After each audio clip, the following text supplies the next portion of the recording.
This is where you get into the Enlightenment argument. The Enlightenment argument is that you can just reason your way to these things. Well, you can reason your way to these things. There are also a lot of other things you can reason your way to, including communism and fascism. The question is, what are your starting points? What are the actual fundamental assumptions that you make about human beings and the nature of the world that you then apply reason to arrive at something great?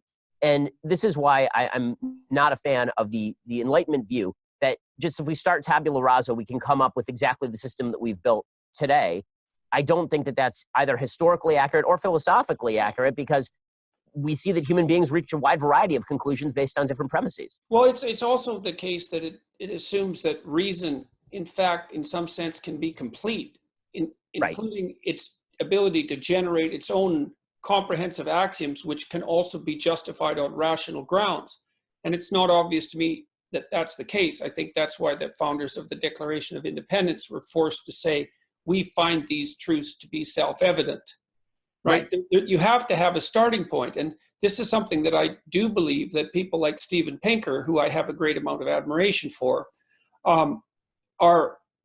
make an error in their overvaluation of the Enlightenment and their devaluation of the historical, the vast historical epochs that produced the works of imagination, that produced the axioms on which the Enlightenment could originally emerge. And you and I seem to agree, I think, very precisely on especially that phrase that you just used. I mean, I think there's two statements in Genesis that are of equivalent importance, actually. One of them, maybe there's three. One of them is that what God used to create order out of potential and chaos was something approximating a process that was characterized by truth and courage. And so there's an idea there, which is why I think God continually repeats after he creates day after day that the creation was good. And so the idea is that if you face the potential of the world, which is, I think, something that human beings do with their consciousness, I think that's what consciousness is for.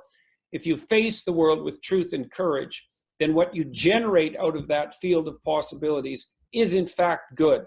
Even though you may pay a price for the truth in the short term, it's an act of faith, even in some sense, which reflects that axiomatic presupposition that there's nothing that's going to improve the world more than forthright confrontation with the structure of reality and an attempt to abide by the truth. And then you have that second statement, which is a miraculous statement, I believe. It's hard to see it as anything else, that both men and women are made in the image of God. We've already had God established as the creator, and the creator who creates in a certain ethical manner. And then that power or ability or virtue or privilege or responsibility is transferred to human beings, and it's transferred to men and women. And I also find that actually quite stunning, because there's no shortage of postmodern / feminist criticism of the Judeo-Christian tradition, claiming that it's fundamentally oppressive and patriarchal. And yet right at the beginning, you have this incredible statement, which seems to fly in the face of the anachronistic nature of the document, stating that it's not just men that are made in the image of God, it's men and women. And it isn't obvious to me how that conclusion was reached so long ago. Yeah, that's exactly right. And it's also important to note that historically speaking, if you look at surrounding documents from Mesopotamia, typically the actual language that was used, the image of God language is actually not unique to the Bible. That exists in other cultures, but it was always the king who was made in the image of God. Right. So it's the people who are most powerful who are made in the image of God. Right. The extension of that to all human beings is a unique moment in philosophical history. And as you say, the idea that God has created an orderly universe and that we have the capacity to act out within that universe and to see God from behind, so to speak, that we can't necessarily see his face, but we can see sort of the general outline of what he is intending. And then another verse from Genesis that I think is deeply important is from the Cain and Abel story, the verse where God says to Cain, Tim Shell, that you have the ability to do better than this. Right. And Cain comes to him and he sasays, why didn't you accept my sacrifice? And God says, well, it's in your control, go out and do something about it. And then of course, Cain rejects that. And that story is so deep. And I think it really is the story of what's happening right now. People, right. Well, yeah, people God's being told you reaction to have the Cain. capacity. Yeah, exactly. You have God's, the God's reaction to Cain is that I rejected you because you could do better. right. And that's And actually a kind of compliment, even though, if you're not offering up the proper sacrifices and things aren't working out for you, it might not be the kind of compliment that you want to hear. But it is a testament to the potential of the human spirit. And so you're making the case in your book, and this is an, what would you call, an injunction, an encouragement to the Enlightenment types to look to their axioms and to think hard about how it could be that the idea of individual democratic freedom, for example, and all of the wonderful explicit political ideas that came out of the Enlightenment could have possibly emerged. And I right. do agree that you have to have that initial conception of the individual as sovereign, and that sovereignty has to be associated with something akin to recognition of divinity, at least insofar as what's regarded as divine is regarded as the highest of all possible values. And it is absolutely surprising, as you pointed out, that not only is the idea of the image of God extended to men and women, but that it is not, explicitly not, the domain of kings, who in fact might be more at risk for abandoning their actions as avatars of God, so to speak, than those who are in privation. You see that consistently in the Old Testament, where the kings are being taken to task constantly by prophets who do appear to speak more in the language of God, let's say. And then you see it also in the New Testament with the insistence that the wealthy and powerful have impediments to proper ethical action that those who are less materially fortunate might not face.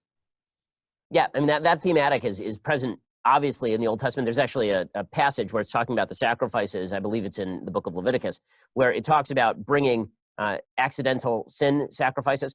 And it talks about the common man. It says, if you shall sin, then you bring the sacrifice. And then it says, with regard to the prince, the Nasi, it says, with regard to the prince, the Hebrew word is ka'asher. It says, when you will sin. So the assumption is that if you have great power, the chances of your sinning are going to be greater because you are going to conceive of yourself as higher than others, and this is going to lead you down a pretty dark path. The point with regard to the Enlightenment is that we actually have some counter evidence of the Enlightenment being awesome all the way through, if it is predicated solely on reason and not on a historic understanding of these principles. And that is the French Enlightenment. I mean, this was one of my key points when I was looking at Pinker's book, Enlightenment Now. Which again, you and I agree on this. I have great enlightenment for Pinker. I took a class with him when I was at Harvard Law School. He did a joint class with Alan Dershowitz. That was kind of fun. But Pinker goes a 450-page book about the Enlightenment, and he never mentions the French Revolution once. Mm-hmm. And I thought, I don't know how that's historically possible to do. The Enlightenment was not just David Hume and Adam Smith and the American founding fathers. The Enlightenment also was Rousseau and Voltaire and Robespierre, and it was the German progressive Enlightenment that had a real dark side. And it's human reason can lead you to a lot of different very bad places. The metaphor that I like to use with regard to Western civilization is that Western civilization is a suspension bridge, and that on one end, it's over a river of, as you would say, chaos.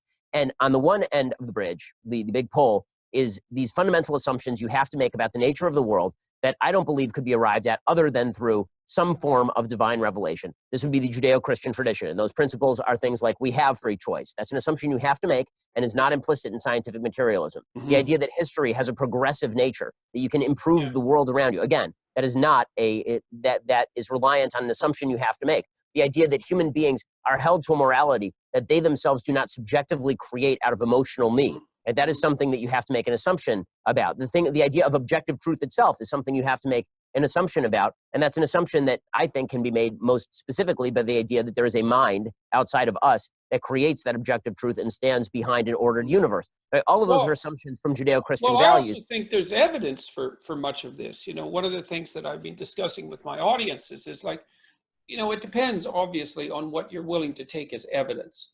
But it isn't obvious to me at all that you can establish a functional relationship with yourself unless you hold yourself responsible for your actions and you regard yourself as a free agent at least in some regards. Like obviously we're not omniscient, omnipresent, and omnipotent. That's clearly the case. We're subject to stringent limitations, and there are situations in which our actions devolve into determinism. That's obvious neurophysiologically. It has to be the way the world works, is that once you execute a decision, there comes to a point where that decision is manifested in something approximating a deterministic manner. I think the evidence for that is overwhelming, but that doesn't mean that when you're looking out into the future and you're contemplating the many paths that you could take, that what you do to make your decisions then is deterministic in a simple manner. I think if that was the case, there'd be no need for consciousness at all. And then I look at how people react to themselves. Is we hold ourselves responsible despite our own inclination for the sins that we manifest, for the manners in which we wander off the path. People wake up at 4 a.m. and they berate themselves for the actions they took that they knew they shouldn't, and the inaction that they manifested when they knew they should have acted. And if we were masters in our own house without that central moral compass, there'd be no reason at all for us to wake up and torture ourselves to death with our moral inequity. And then if you have a friend or a family member and you insist upon treating them as if they're a deterministic agent with no effect on the future and no responsibility for their choices, it's actually impossible to have a relationship with them. You can't even have a relationship with a 2 or 3-year-old if you insist upon infantilizing them in that manner and not attributing to them the choice that enables valid punishment, let's say, on the one hand. You've done something wrong and you need to be held accountable for it, but also valid accomplishment on the other, which is that you've done something that you didn't have to do, that was voluntary, that's deserving of approbation and reinforcement. And we act that out. And